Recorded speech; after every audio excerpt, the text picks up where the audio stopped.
El conflicto de los siglos.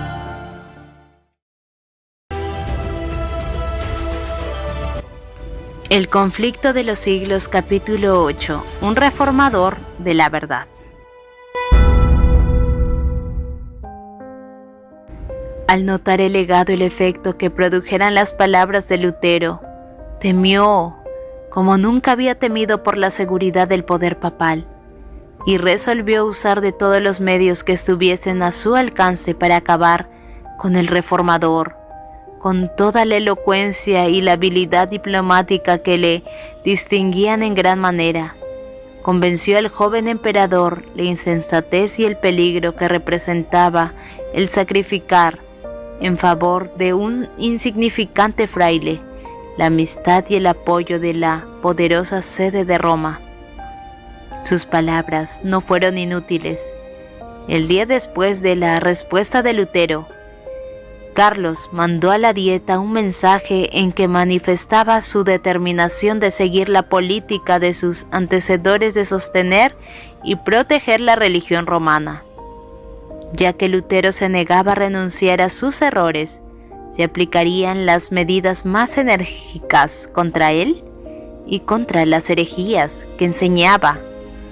Un solo fraile, extraviado por su propia locura, se levanta contra la fe de la cristiandad. Sacrificaré mis reinos, mi poder, mis amigos, mis tesoros, mi cuerpo, mi sangre, mi espíritu y mi vida para contener esta impiedad. Voy a despedir al Agustino Lutero, prohibiéndole causar el más leve tumulto entre el pueblo. Enseguida procederé contra él y sus secuaces, como contra herejes declarados, por medio de la excomunión, de la suspensión y por todos los medios convenientes para destruirlos. Pido a los miembros de los estados que se conduzcan como fieles cristianos. No obstante, al emperador declaró que el salvoconducto de Lutero debía ser respetado y que antes de que se pudiese proceder contra él, debía dejársele llegar a su casa sano y salvo. Dos opiniones encontradas fueron entonces propuestas por los miembros de la Dieta. Los emisarios y representantes del Papa exigían que el salvoconducto del reformador fuera violado. El Rin, decían, debe recibir sus cenizas como recibió hace un siglo las de Juan Hus. Pero los príncipes alemanes, si bien papistas y enemigos jurados de Lutero, se opusieron a que se violara así la fe pública, alegando que aquello sería un baldón en el honor de la nación. Recordaron las calamidades que habían sobrevenido por la muerte de Juan Hus y declararon que ellos no se atrevían a acarrearlas a Alemania ni a su joven emperador. Carlos mismo dijo, en respuesta a la vil propuesta, aun cuando la buena fe y la fidelidad fuesen desterradas del universo, deberían hallar refugio en el corazón de los príncipes. Pero los enemigos más escarnizados de Lutero siguieron hostigando al monarca para que hiciera con el reformador lo que Segismundo hiciera con Hus, abandonarle a la suerte de la iglesia. Pero Carlos V evocó la escena en que Hus, señalando las cadenas que le arrojaban, le recordó al monarca su palabra que había sido quebrantada y contestó, yo no quiero sonrojarme como Segismundo. Carlos, empero, había rechazado con conocimiento de causa las verdades expuestas por Lutero. El emperador había declarado, estoy firmemente resuelto a seguir el ejemplo de mis antepasados. Estaba decidido a no salirse del sendero de la costumbre, ni siquiera para ir por el camino de la verdad y de la rectitud. Por la razón de que sus padres lo habían sostenido, él también sostendría al papado y toda su crueldad y corrupción.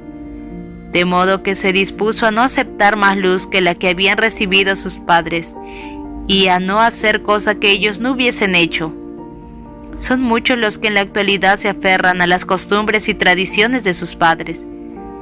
Cuando el Señor les envía alguna nueva luz, se niegan a aceptarla porque sus padres, por no haberlas conocido, no la recibieron.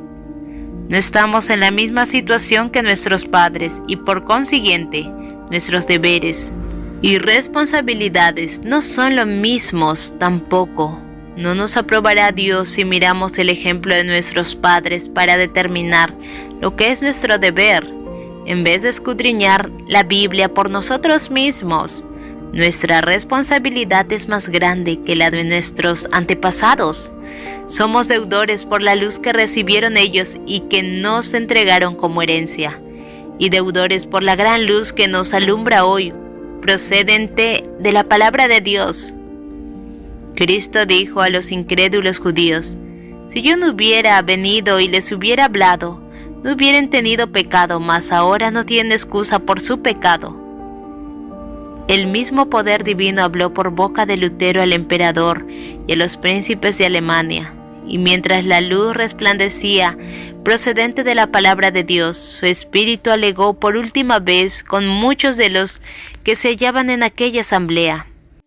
Así como Pilato siglos antes permitiera que el orgullo y la popularidad le cerraran el corazón para que no recibiera el Redentor del mundo, y así como el cobarde Félix rechazara el mensaje de verdad, diciendo: ahora vete, mas en teniendo oportunidad te llamaré, y así como el orgulloso Agripa confesará: por poco me persuades a ser cristiano, pero rechazó el mensaje que le era enviado del cielo, así también Carlos V, cediendo a las instancias del orgullo y de la política del mundo, decidió rechazar la luz de la verdad.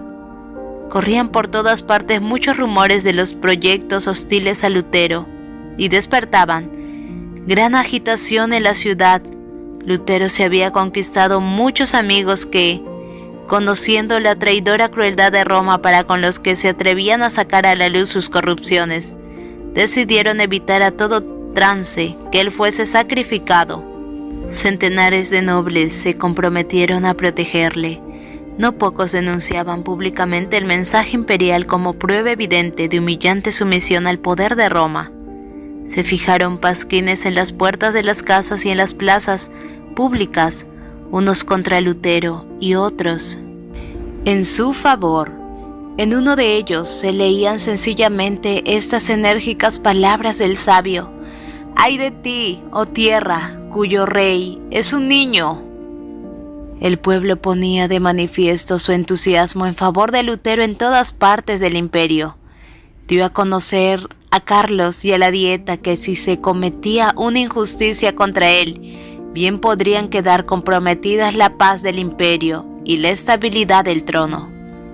Federico de Sajonia observó una bien estudiada reserva, ocultando cuidadosamente sus verdaderos sentimientos para con el reformador, y al mismo tiempo lo protegía con incansable vigilancia, observando todos sus movimientos y los de sus adversarios. Pero había muchos que no se cuidaban de ocultar su simpatía hacia Lutero. Era éste visitado por príncipes, condes, varones y otras personas de distinción, clérigos y laicos. El pequeño cuarto del doctor, escribía Espalatino, no podía contener a todos los que acudían a verle. El pueblo le miraba como si fuese algo más que humano, y aun los que no creían en sus enseñanzas no podían menos que admirar en él la sublime integridad que le hacía desafiar la muerte antes que violar los dictados de su conciencia. Se hicieron esfuerzos supremos para conseguir que Lutero aceptara intransigir con Roma. Príncipes y nobles le manifestaron que si persistía en sostener sus opiniones contra la Iglesia y los concilios, pronto se le desterraría del imperio y entonces nadie le defendería. A esto respondió el reformador: el Evangelio de Cristo no puede ser predicado sin escándalo. ¿Cómo es posible que el temor o aprensión de los peligros me desprenda del Señor y de su palabra divina, que es la única verdad? No, antes daré mi cuerpo, mi sangre y mi vida. Se le instó nuevamente a someterse al juicio del emperador, pues entonces no tendría nada que temer. consiento de veras, dijo, en que el emperador, los príncipes y aún los más humildes cristianos examinen y juzguen mis libros, pero bajo la condición de que tomarán por norma la Sagrada Escritura. Los hombres no tienen más que someterse a ella. Mi conciencia depende de ella y soy esclavo de su observancia. En respuesta a otra instancia, dijo, consiento en renunciar al salvoconducto. Abandono mi persona y mi vida entre las manos del emperador. Pero la palabra de Dios nunca expresó que estaba dispuesto a someterse al fallo de un concilio general, pero con la condición expresa de que el juicio del concilio fuera según las Escrituras. En lo que se refiere a la palabra de Dios y a la fe, añadió, cada cristiano es tan buen juez como el mismo Papa secundado por 1.000.000 de concilios. Finalmente, los amigos y los enemigos de Lutero se convencieron de que todo esfuerzo encaminado a una reconciliación sería inútil. Si el reformador hubiera cedido en un solo punto, Satanás y sus ejércitos habrían ganado la victoria. Pero la inquebrantable firmeza de él fue el medio de liberar a la Iglesia y de iniciar una era nueva y mejor. La influencia de este solo hombre que se atrevió a pensar y a obrar por sí mismo en materia de religión iba a afectar a la Iglesia y al mundo, no solo en aquellos días, sino en todas las generaciones futuras. Su fidelidad y su firmeza fortalecerían la resolución de todos aquellos que, al correr de los tiempos, pasarán por experiencia semejante. El poder y la majestad de Dios prevalecieron sobre los consejos de los hombres y sobre el gran poder de Satanás. Pronto recibió Lutero orden del emperador de regresar al lugar de su residencia y comprendió que aquello era un síntoma precursor de su condenación. Amenazantes nubes se cernían sobre su camino, pero al salir de Worms, su corazón rebosaba de alegría y de alabanza. El mismo diablo, dijo él, custodiaba la ciudadela del Papa. Mas Cristo abrió en ella una ancha brecha y Satanás vencido se vio precisado a confesar que el Señor es más poderoso que él. Después de su partida, deseoso aún de clarificar que su firmeza no había que tomarla por rebelión, escribió Lutero al emperador diciendo entre otras cosas, Dios, que es el que lee en el interior de los corazones, me es testigo de que estoy pronto a obedecer con diligencia a vuestra majestad. Así en lo próspero como en lo adverso, ya por la vida, ya por la muerte, exceptuando solo la palabra de Dios por la que el hombre existe. En todas las cosas relativas al tiempo presente, mi fidelidad será perenne, puesto que en la tierra ganar o perder son cosas indiferentes a la salvación. Pero Dios prohíbe que en las cosas concernientes a los bienes eternos, el hombre se someta al hombre. En el mundo espiritual, la sumisión es un culto verdadero que no debe rendirse, sino al Creador. En su viaje de regreso, fue recibido en los pueblos del tránsito con más agasajos que los que se le atributaran al ir a Worms. Príncipes de la Iglesia daban la bienvenida al excomulgado monje, y gobernantes civiles tributaban honores al hombre a quien el monarca había despreciado. Se le solicitó a que predicase, y a despecho de la prohibición imperial volvió a ocupar el púlpito. Dijo, nunca me comprometí a encadenar la palabra de Dios, y nunca lo haré.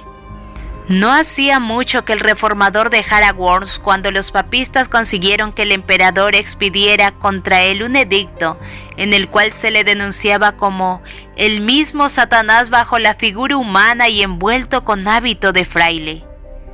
Se ordenaba que tan pronto como su salvoconducto caducara, se tomaran medidas para detener su obra. Se prohibía hospedarlo, suministrarle alimento, bebida o socorro alguno. Con obras o palabras, en público o en privado, debía apresársele en cualquier parte donde se le hallara y entregársele a las autoridades. Sus seguidores debían ser encarcelados también y sus bienes confiscados. Los escritos, todos de Lutero, debían ser destruidos y, finalmente, cualquiera que se atreviera a obrar en contradicción con el decreto quedaba incluido en las condenaciones del mismo. El elector de Sajonia y los príncipes más adictos a Lutero habían salido ya de Worms y el decreto del emperador recibió la sanción de la dieta. Los romanistas no cabían de gozo, consideraban que la suerte de la reforma estaba ya sellada. Pero Dios había provisto un medio de escape para su siervo en aquella hora de peligro.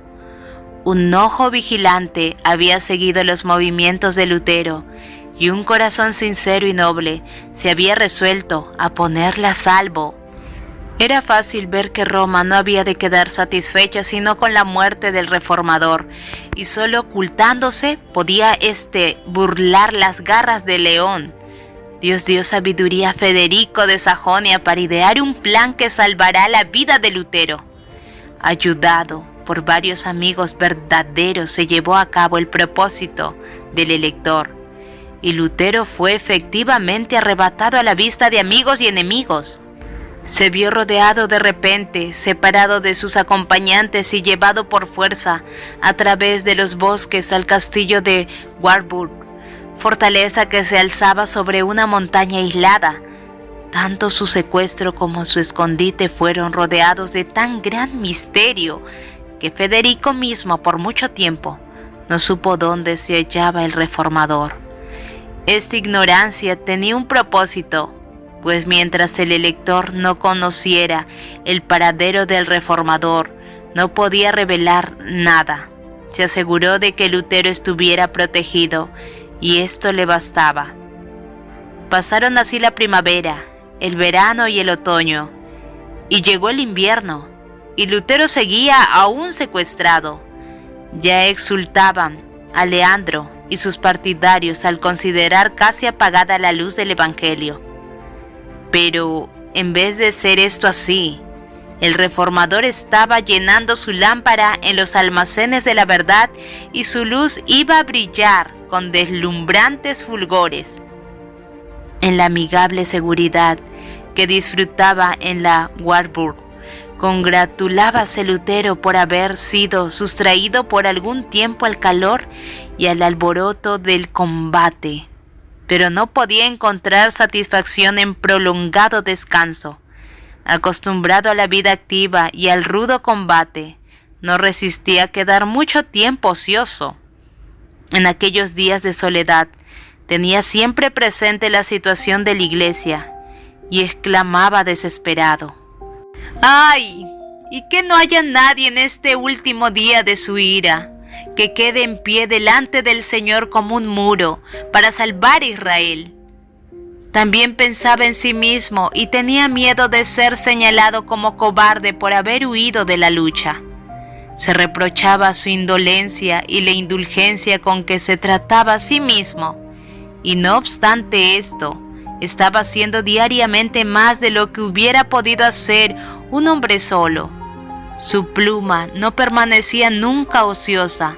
En el momento en que sus enemigos se lisonjeaban de haberle acallado, los asombraron y confundieron las pruebas tangibles de su actividad.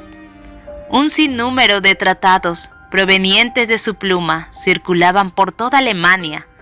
También prestó entonces valioso servicio a sus compatriotas al traducir al alemán el Nuevo Testamento. Desde sus pasmos, perdido entre riscos, siguió casi un año proclamando el Evangelio y censurando los pecados y los errores de su tiempo. Pero no fue únicamente para preservar a Lutero de la ira de sus enemigos, ni para darle un tiempo de descanso en el que pudiese hacer estos importantes trabajos, para lo que Dios separó a su siervo del escenario de la vida pública, había otros resultados más preciosos que alcanzar. En el descanso y en la oscuridad de su montaña solitaria, quedó Lutero sin ayuda humana y fuera del alcance de las alabanzas y de la admiración de los hombres. Así fue salvado del orgullo y de la confianza en sí mismo, que a menudo son frutos del éxito. A través del sufrimiento y de la humillación fue preparado para andar con firmeza en las vertiginosas alturas a donde había sido llevado de repente. A la vez que los hombres se regocijan en la libertad que les da el conocimiento de la verdad, se sienten inclinados a ensalzar a aquellos de quienes Dios se ha valido para romper las cadenas de la superstición y del error. Satanás procura alejar de Dios los pensamientos y los afectos de los hombres y hacer que se fijen en los agentes humanos. Induce a los hombres a dar honra al simple instrumento, ocultándole la mano que dirige todos los sucesos de la providencia. Con demasiada frecuencia acontece que los maestros religiosos, así alabados y reverenciados, pierden de vista su dependencia de Dios y sin sentirlo empiezan a confiar en sí mismos. Resulta entonces que quieren gobernar el espíritu y la conciencia del pueblo, el cual está dispuesto a considerarlos como guías en vez de mirar a la palabra de Dios. La obra de reforma ve así frenada su marcha por el espíritu que domina a los que la sostienen. Dios quiso evitar este peligro a la reforma. Quiso que esa obra recibiese, no la marca de los hombres, sino la aprobación de Dios. Los ojos de los hombres estaban fijos en Lutero, como en el expositor de la verdad, pero él fue arrebatado de en medio de ellos, para que todas las miradas se dirigieran al eterno autor de la verdad.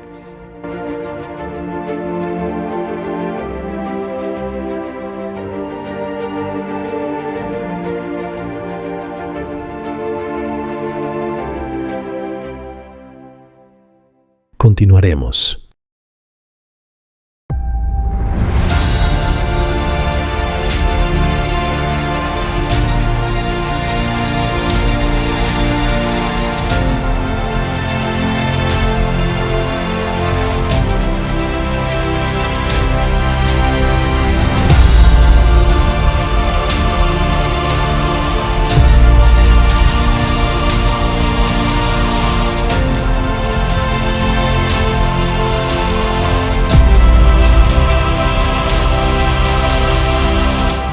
El conflicto de los siglos.